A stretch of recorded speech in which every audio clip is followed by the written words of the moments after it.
Have you ever wondered what it truly means to live a devoted spiritual life?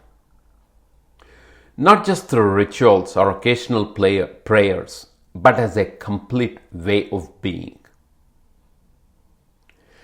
In the Gita, one of humanity's most profound spiritual texts, Krishna reveals something very remarkable. The entire wisdom of the Gita is said to be summarized in just a few verses about devotion. Today we are going to explore what Krishna calls the 5 essential qualities of true devotion. A path that can transform your everyday life into something extraordinary. The first quality is about performing duties for Krishna's sake or the divine sake. The first wisdom is about transforming ordinary actions into sacred ones. Imagine living a life where everything you do becomes an offering. You're not just eating breakfast, but you're nourishing the divine within you. You're not just working at your job, you're contributing your talents as a service. Krishna teaches that when we are immersed in divine consciousness, every activity from the mundane, from the most common to the meaningful, becomes infused with purpose. Your entire life actually becomes like a moving meditation. As Krishna says in the Gita, whatever you do, whatever you eat, whatever you offer or give away, and whatever austerities you perform, do that as a sacred offering. The second characteristic is being wholly dependent on Krishna. This second wisdom teaches us about trust and surrender. There's a beautiful story about a person walking through a desert with the divine. For a while, they notice 2 sets of footprints in the sand, their own and God's. But when the journey becomes difficult, they notice only 1 set of footprints. Where did you go when I needed you the most? The person asks. The divine answers, when you were unable to walk and felt lost, I didn't abandon you. I carried you. Those single footprints you saw were mine. This is what it means to be wholly dependent on the divine. Not that we stop making effort, but that we release the anxiety of believing everything depends only on us. We learn to trust the support that's always there, that's much bigger and capable. The third wisdom is complete devotion. This third wisdom might surprise you. Krishna teaches that those who are true Krishna devotees don't need elaborate rituals, countless religious texts, or multiple deities. This isn't about dismissing sacred traditions or your belief. It's about finding the essence beyond the form. When the mind is fully absorbed in divine love, that direct connection becomes primary and your main connection.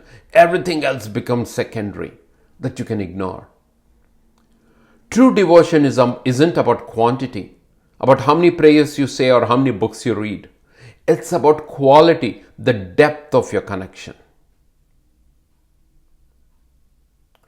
The fourth wisdom is freedom from attachment. It is all about freedom. We often think devotion means adding something to our lives, more practice, more commitments, being tied. But Krishna teaches that true devotion actually liberates us. When the divine consciousness permeates every aspect of your life and every work, every offering is a sacred offering, you naturally become free from the endless cycle of craving and aversion. You're no longer frantically chasing happiness or running from discomfort because you have found something deeper. A blissful and a peaceful state that isn't dependent on external circumstances. As Krishna says in the Gita, the individual whose mind is fixed on the divine attains the highest perfection of transcendental happiness. Let's move on to the last and the fifth wisdom of devotion. That is about absence of hatred towards other beings. It is about how we relate to others. A true devotee understands that holding resentment or hatred towards anyone creates a separation from the divine. This is the single most reason why you separate from the divine. When negative emotions arise, and they will, we are human after all, the devotee doesn't fight or suppress them. Instead, they gently redirect that attention and their attention to the divine. They remember and they saturate their thoughts with sacred presence. Don't think this is about a spiritual detour or bypassing or pretending to be perfect. It's about recognizing that we all come from the same eternal source, a source that, to begin with, is free from hatred. In conclusion, my friends, these 5 qualities, performing all duties for Krishna's sake, being wholly dependent on divine support, practicing complete devotion, living free from attachment, and maintaining an absence of hatred towards others, together what Gita calls the 5-fold wisdom of devotion. This path of devotional love isn't about escaping from the world. None so ever. It's about experiencing the sacred within us in everyday life. It's about transforming not just what you do, but how you do it. I invite you to reflect on this. Which of these 5 aspects of devotion resonates most with you right now? Which one might be your next step on this beautiful journey? The divine is already present in every moment of your life.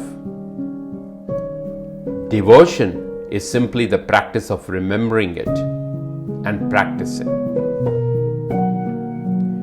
I'll talk to you soon. Till then, stay healthy, stay blessed.